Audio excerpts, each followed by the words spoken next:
Hi, how are you? This is a second attempt to tell you about this.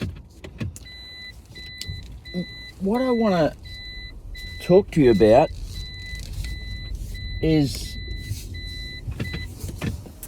I won't say a theory, I'll say some thoughts, some very strong thoughts that I've had on the two cells joining at the moment of conception. Science tells us at the moment of conception in all animals, when the male sperm cell comes together with the female egg cell, that there is a ignition or light, a burst of light that is seen. But and that is, of course, the energy that is created and present, that spark or arc of life. It's not that I want to talk about. I'm just pointing out some facts of science to give this some foundation, I guess.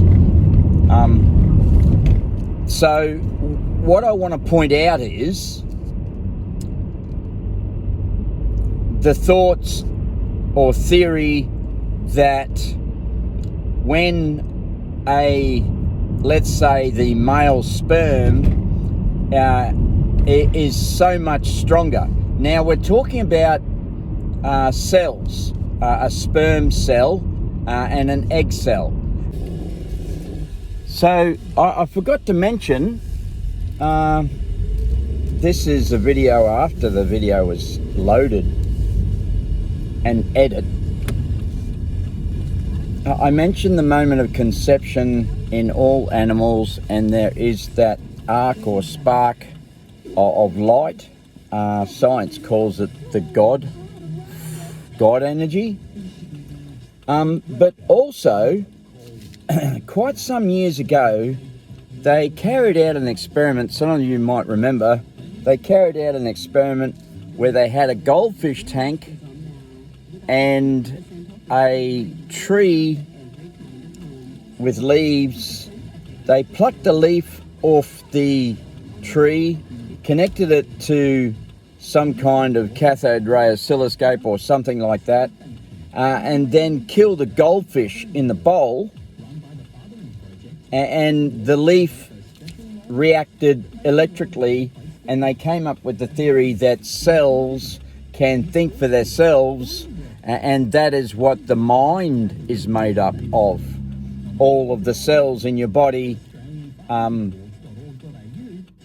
coexisting or co-functioning together. Anyhow, I'll try to put this in the right spot in the video before I elaborated on cells. So anyhow, enjoy the rest of the video. And as we know, all cells, be it brain cells, skin cells, blood cells, muscle cells, etc., all have a positive and negative charge on them.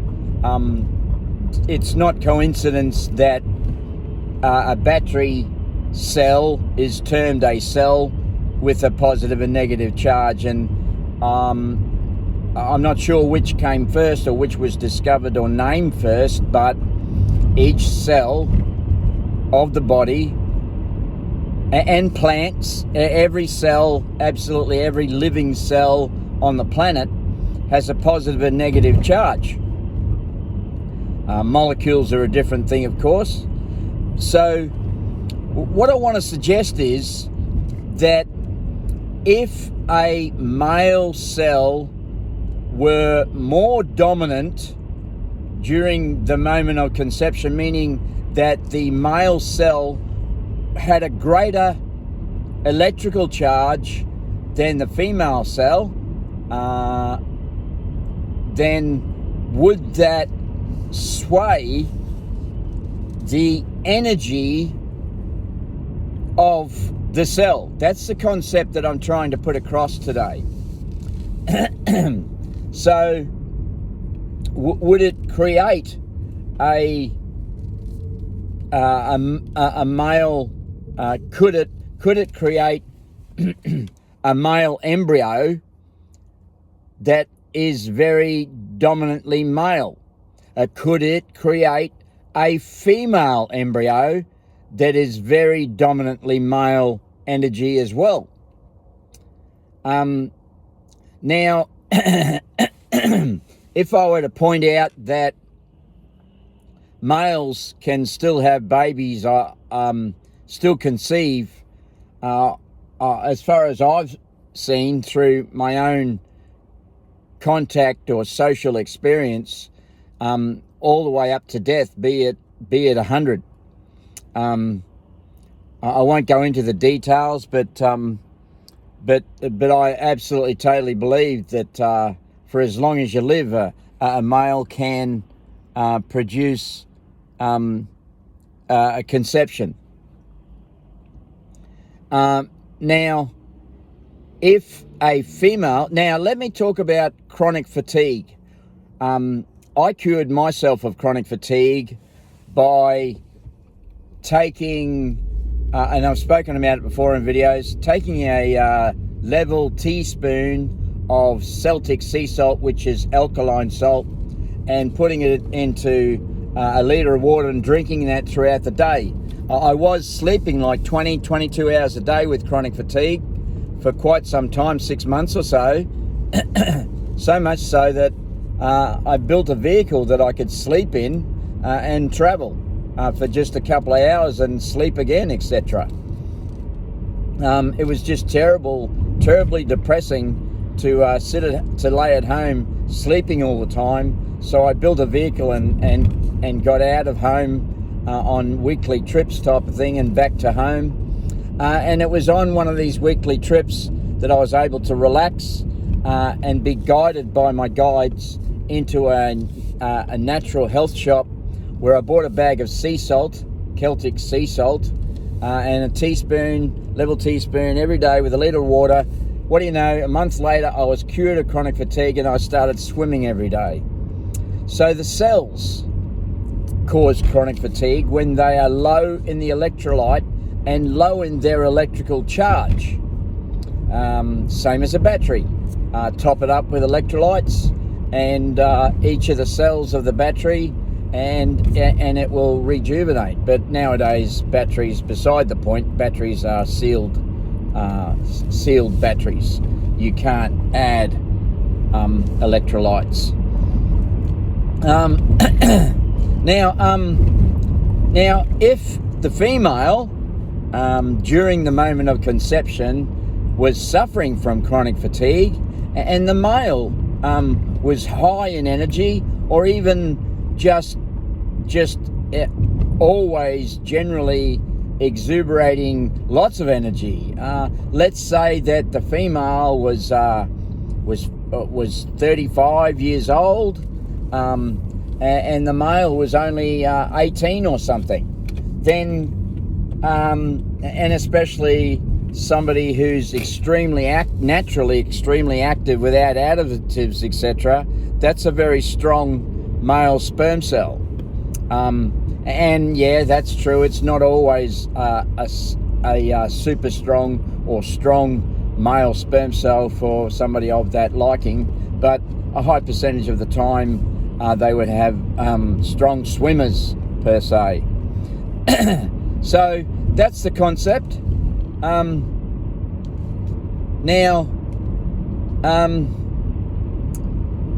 Yeah, that's the concept of what this video is about. Is it possible that through a dominating energy of the male sperm cell creating a female embryo, is that what causes, in some cases, a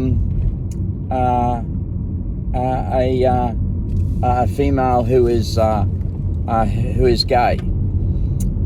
it's a touchy subject, but I don't want to get into a political thing, and I don't want to infer that this is the case every time.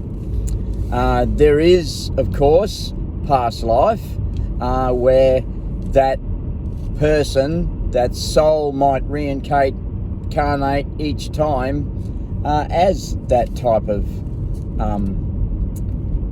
soul incarnation that's has a dominant male energy about it.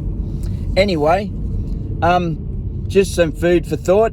I'll come back another day and do some other things associated with this one.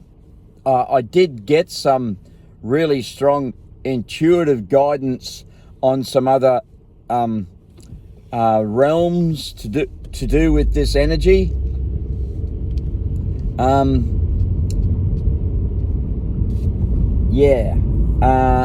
Another concept that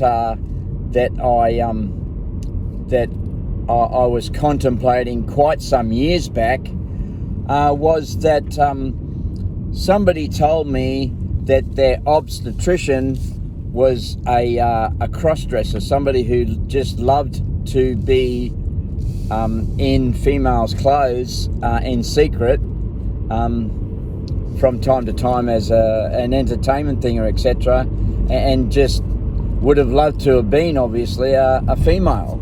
And when the child was born, that was the first energy that the child being born was exposed to, that energy. And if that child was very telepathic, then it would have connected telepathically with the obstetrician.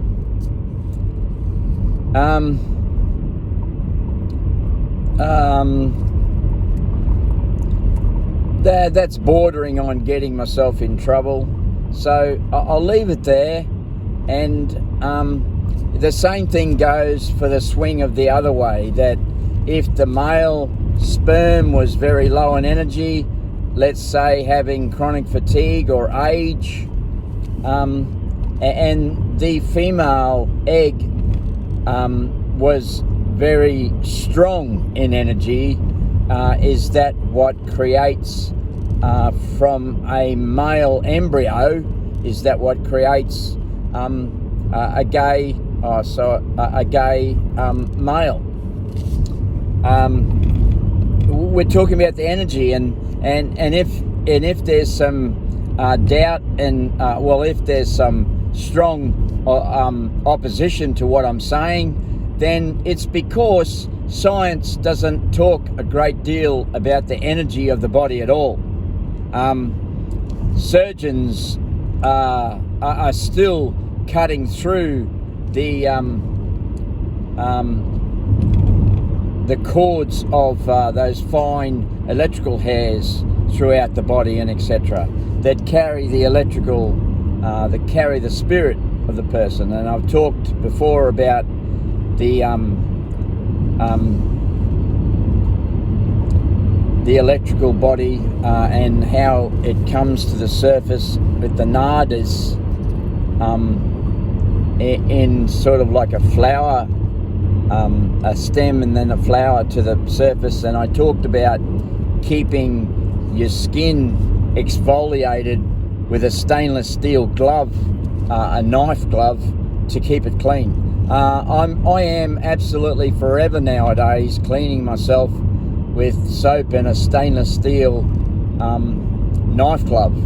It might sound obscure, and that's exactly how I thought the first time I did it as well, but certainly after the first scrub down and seeing all of the dead skin in the bath that doesn't happen anymore in the bottom of the shower, I'm absolutely totally convinced to scrub nowadays with a stainless steel glove. Once upon a time, I'll tell you where the foundation of that came from. I was in a motorcycle accident, a single motorcycle accident. I had a front wheel washout on Christmas Eve, and suffered quite a lot of road burn road abrasion, and one of them on my toe was all the way down to the bone. And when I went to the hospital, this big matron nurse said that he's a big brave motorcycle rider, so nurse, get him into a salt bath and get him scrubbed up. Now, I didn't understand exactly what she was talking about, but I did understand that that the bath was to be as hot as possible at a set temperature with a thermometer, and then when I was soaking in the bath, I thought that was the end of it, and maybe they want to wash me over with wash myself over with a washer in soapy water. But what they did was, the matron came in and said, well, now he's in the bath, get the scrubbing brush out, and I'm talking the old wooden handle type scrubbing brush, and scrub him over with soap. And I thought she was kidding. And she reaffirmed me again that I was a big brave motorcycle rider. I think I was about 19 years old. And I said, well, yeah, okay, then let's do that. And every one of the abrasions that they scrubbed with a scrubbing brush, including that foot that was down to the bone, healed up extremely quickly, except for one that was on my hip. It was really bad, and I wouldn't let them scrub it because it was so huge. And still to this day, I was 19 at the time, 62 now. Still to this day, I have lines of bitumen in it. They call it a bitumen tattoo on my left hip. And occasionally, little tiny bits of bitumen still come out. Little particles of black something or other in those lines of black still come out today. Well, yeah.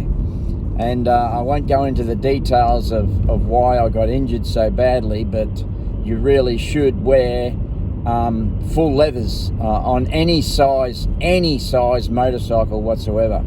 Anyhow, that's enough Pulp Fiction for one day. Hope you enjoyed the concept, we'll call it, and hopefully I might be back to you, and I'll edit this and put it in between on another day. I'll just have a stop in thought now and contemplate what it was the other day that came to me, which was absolutely, totally amazing.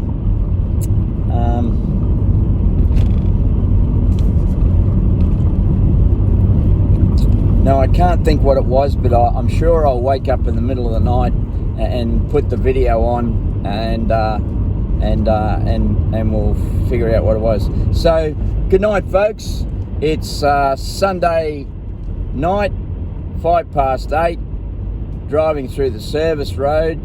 I like the service road. I got used to driving on the service road when I drove a car that wasn't super reliable, and if you break down on the highway, which did happen to me quite some decades ago, they take your car and you've got to pay an awful lot of money to get it out and etc. So if I'm low on petrol and forgotten my wallet or something like that, I take the service road in case I run out of petrol, of course. So anyway, good night, folks. I turned it into a bit of a Pulp Fiction number 8 or 9 or 12 or whatever it is. Good night.